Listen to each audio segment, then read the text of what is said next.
तो दोस्तों ट्विटर ने साफ साफ शब्दों में भारत के कानून को गो टू हेल कह दिया है। भारत सरकार ने कुछ 250 दंगाई अकाउंट्स की डिटेल उन्हें दी थी कि इन्हें ब्लॉक किया जाए, लेकिन उन्होंने साफ मना कर दिया कि हम नहीं करेंगे। ऐसे कौन से दंगाई अकाउंट्स हैं जिन्हें ट्विटर बचाना चाहता है, आप जान के दंग रह जाएंगे। दूसरी तरफ भारत सरकार ने इस पर क्या एक्शन लिया है और क्या ट्विटर को बैन करने वाली है भारत की सरकार जल्दी ही, सारी इंफॉर्मेशन आपको इस वीडियो में पता चलेगी। बने रहिए हमारे साथ, देखते रहिए आज की ताज़ा खबर।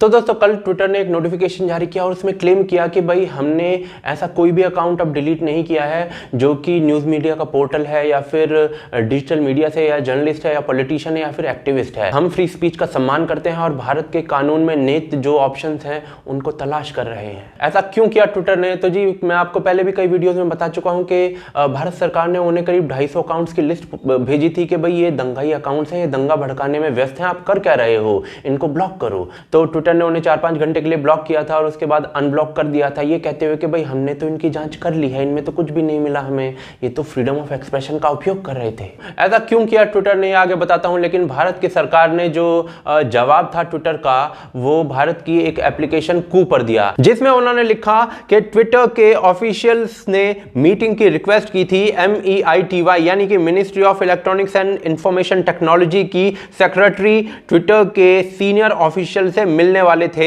उससे पहले ही ट्विटर ने अपना स्टैंड ट्विटर पर पोस्ट कर दिया है, जो कि अनयूजुअल है। गवर्नमेंट अपना रिस्पांस जल्दी ही देगी। इसके बाद एक वीडियो कॉन्फ्रेंसिंग के जरिए मीटिंग हुई बताई जा रही है गवर्नमेंट और ट्विटर के ऑफिशियल्स के बीच में, और उसके बाद गवर्नमेंट ने जो अपना स्टांस है वो क्लियर कर दिया है। क्या है गवर्नमेंट का स्टांस? तो जी गवर्नमेंट ने कहा है कि हम फ्रीडम ऑफ एक्सप्रेशन का सम्मान करते हैं आर्टिकल 19(1) के तहत, लेकिन ये फ्रीडम एब्सोल्यूट नहीं है। 19(2) के तहत ट्विटर भारत में बिजनेस करने के लिए स्वतंत्र है, लेकिन उसे भारत के कानूनों का पालन करना पड़ेगा। ट्विटर अपने रूल्स बना सकता है, लेकिन वो भारत के कानूनों को फॉलो करेगा। भारत सरकार ने ट्विटर को एक हैशटैग और कुछ अकाउंट्स हटाने के लिए कहा था जो फार्मर जेनोसाइड की बातें कर रहे थे, एक ऐसे टाइम पर जब दंगे हो रहे थे। ये journalist account freedom of expression follow नहीं कर रहे थे आर्टिकल 19 के तहत, लेकिन ट्विटर ने इन्हें अलाउ किया अनफॉर्चुनेटली। अमेरिका में कैपिटल हिल और भारत में लाल किला ब्रिज दोनों सेम थे, लेकिन ट्विटर की अप्रोच नहीं। ट्विटर के प्लेटफॉर्म का मिसयूज भारत के खिलाफ बाहर बैठी ताकतें भी कर रही हैं, ऐसा रिसेंटली एक्सपोज हुई टूल किट से पता चलता है। किसी भी बिजनेस को भारत में जो कानून है वो ऑर्डर तो मानने पड़ेंगे। कि आप जब एक प्लेटफॉर्म बनते हैं तो आप अपना एक स्वयं का कानून बनाते हैं कि उसी से हम जांचेंगे कि क्या सही है गलत है, और उसमें भारत के संविधान और भारत के कानून की जगह नहीं होगी तो ये तो नहीं चलेगा।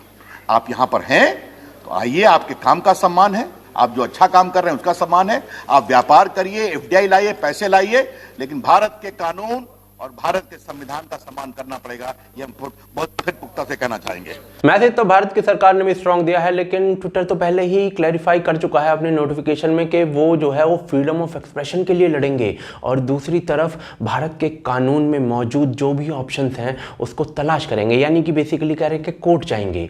लेकिन किसके फ्रीडम ऑफ एक्सप्रेशन के लिए लड़ने की बात कर रहे हैं ये ट्विटर वाले, ये जरा जान लेते हैं। तो जी भारत सरकार ने जो लिस्ट भेजी थी ट्विटर को, उसमें करीब 250 ऐसे अकाउंट्स थे जिनको ब्लॉक करने की बात की गई थी ट्विटर पर, लेकिन ट्विटर ऐसा कर नहीं रहा है। क्यों ब्लॉक करना था इन्हें? क्योंकि 26 जनवरी को भारत के अंदर, दिल्ली के अंदर हिंसा हुई थी, वो सबको पता है। और 30 जनवरी को जो ये अकाउंट्स थे ना, वो हैशटैग चला रहे थे कि मोदी प्लानिंग फार्मर जेनोसाइड, यानी मोदी जो है वो किसानों के हत्याकांड की तैयारी कर रहा है। और वो ऐसे माहौल में ट्वीट किए गए जब ऑलरेडी हिंसा हो रही थी, तो ये हिंसा को बढ़ा रहे थे एक तरीके से।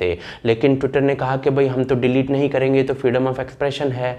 तो उसके बाद 1 जनवरी को भारत की सरकार से एक और नोटिफिकेशन गया है ट्विटर को, जिसके अंदर उन्होंने लिखा है कि भाई फ्रीडम ऑफ एक्सप्रेशन है या दंगाई अकाउंट्स हैं, ये ट्विटर इसका फैसला नहीं कर सकता। इसका फैसला जो है वो भारत का कानून करेगा। लेकिन ये जो 250 अकाउंट्स हैं, इनमें पता है किस किस के अकाउंट थे? संयुक्ता, सुशांत सिंह, द कारवां, या फिर फार्मर एजुटेशन का एक ऑफिशियल अकाउंट, ऐसे ऐसे अकाउंट्स इसमें थे जो कि hashtag Modi planning farmer genocide जैसे हैशटैग लगा लगा कर ट्वीट कर रहे थे और ये हैशटैग तो चलो छोड़िए, लेकिन दंगा भड़काऊ बातें क्या कर रहे थे वो जानना है।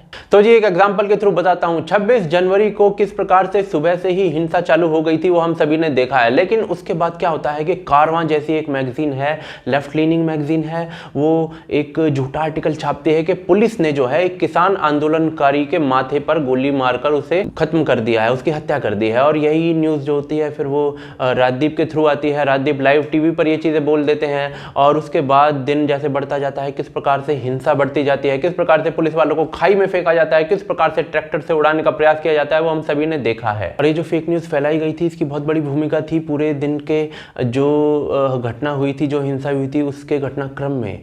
तो ऐसे अकाउंट्स को बैन करने की ही बात की है ट्विटर से। अब इस पूरी घटना को हम जरा कंपेयर कर लेते हैं कैपिटल हिल में हुए जो घटनाक्रम से, जो अमेरिका के अंदर हुआ था। अमेरिका की संसद के अंदर एक भीड़ घुसती है और वहां पर दंगा फसाद सा करने लग जाती है, और ऐसा बताया जाता है कि वो अमेरिकी राष्ट्रपति तत्कालीन जो डोनाल्ड ट्रंप थे उनके बयान के बाद ऐसा हुआ, वो भीड़ वहां पर गई और दंगा फसाद किया। और इसके बाद ट्विटर ने 1 सेकंड में बिना डिले किए एक्शन लिया था डोनाल्ड ट्रंप के ऊपर, और उनका अकाउंट हमेशा के लिए बैन कर दिया गया था ट्विटर से। डोनाल्ड ट्रंप उस समय भी अमेरिका के राष्ट्रपति थे जिस समय उन्हें बैन कर दिया गया था, लेकिन भारत के अंदर यदि हम बात करें तो राजदीप और कारवां जैसे अकाउंट जो थे जिन्होंने ये झूठी इंफॉर्मेशन फैलाई और जिसके बाद दंगे भड़के, उसके बाद 30 जनवरी को भी जिस प्रकार से मोदी प्लानिंग फार्मर जेनोसाइड वाले जो अकाउंट्स थे, ढेरों अकाउंट्स थे, उन्होंने हिंसा फैलाने की कोशिश की, उन पर कोई एक्शन ट्विटर ने नहीं लिया।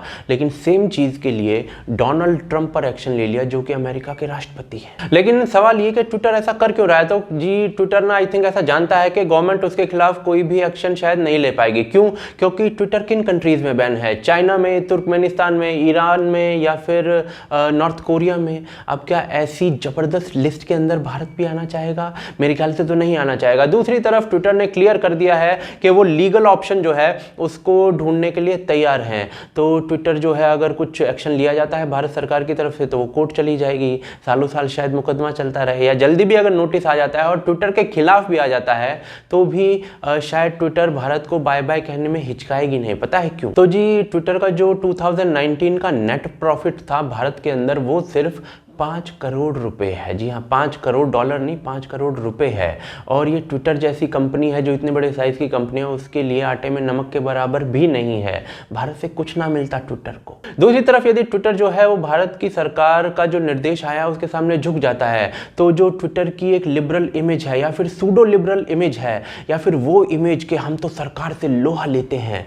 उस इमेज में डेंट पड़ जाएगा। और ट्विटर तो खुद ही अपने आप ऑफिशियली मान चुका है कि वो लेफ्ट लीनिंग है, और यहां तक कि ट्विटर के अंदर यदि कोई कॉन्जर्वेटिव एम्प्लॉय होता है तो वो अपना मुंह तक नहीं खोल पाता। ऐसी ऐसी बातें कही गई हैं। दूसरी तरफ ट्विटर इंडिया के लास्ट 2 जो हेड रहे हैं, राहिल खुर्शीद और महिमा कौल, दोनों कितने बड़े एंटी मोदी रहे हैं वो आप थोड़ा यहां से अंदाजा लगा सकते हैं। तो शायद ये क्वालिफिकेशन भी जरूरी है ट्विटर इंडिया का हेड बनने के लिए। दूसरी तरफ यदि कसाब के प्रति सिंपैथी हो तो और भी अच्छा है। एक्शंस लिए जाते हैं ट्रू इंडोलॉजी जैसे अकाउंट्स पर विदाउट एनी वायलेशन। गजब है भाई। सवाल ये आ जाता है कि क्या कोई सोशल मीडिया की कंपनी जो वो सरकार के कहने पर एक्शन ले सकती है किसी पर्टिकुलर चीज पर या किसी पर्टिकुलर फिल्म पर या फिर किसी पर्टिकुलर अकाउंट पर?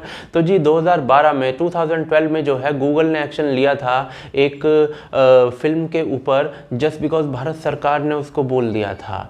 तो ऐसे बहुत सारे दर्जनों एग्जाम्पल हैं ऐसे। तो जी सिचुएशन ये है, जो ट्विटर है वो किसी भी दंगाई अकाउंट पर एक्शन नहीं लेगा क्योंकि वो लेफ्ट लीनिंग है। हाँ, कोई राइट लीनिंग अकाउंट होगा उसको बिना वायलेशन के भी वो कभी भी डिलीट कर सकता है, ऐसा यहाँ से क्लियर होता प्रतीत हो रहा है। दूसरी तरफ भारत की एक एप्लीकेशन है कू, उसके मजे आ गए हैं इसी बीच में, उसको इतनी बार डाउनलोड किया जा रहा है कि उसके सर्वर क्रैश हो रहे हैं। लेकिन भारत के लोग ऐसे में ट्विटर पर क्या एक्शन लेंगे ये तो मैं नहीं जानता, क्योंकि मेरे भोलेपन को तो आप जानते ही हैं। लेकिन आप तो भारत की जनता है, तो आप हमें बताइए कमेंट करके कि आप क्या एक्शन लेने वाले हैं ट्विटर के खिलाफ। दूसरी तरफ यदि आपको हमारा काम पसंद है तो हमें सपोर्ट कर सकते हैं patreon.com या ज्वाइन बटन के थ्रू, जिनका लिंक डिस्क्रिप्शन और पिन कमेंट के अंदर है, या फिर आप हमारे मर्चेंडाइज भी ले सकते हैं जो भोपालफैक्ट्री.com से मिलते हैं, उसके लिंक भी डिस्क्रिप्शन और पिन कमेंट के अंदर है। आप देख रहे हैं आज की ताज़ा खबर। जय हिंद, जय भारत।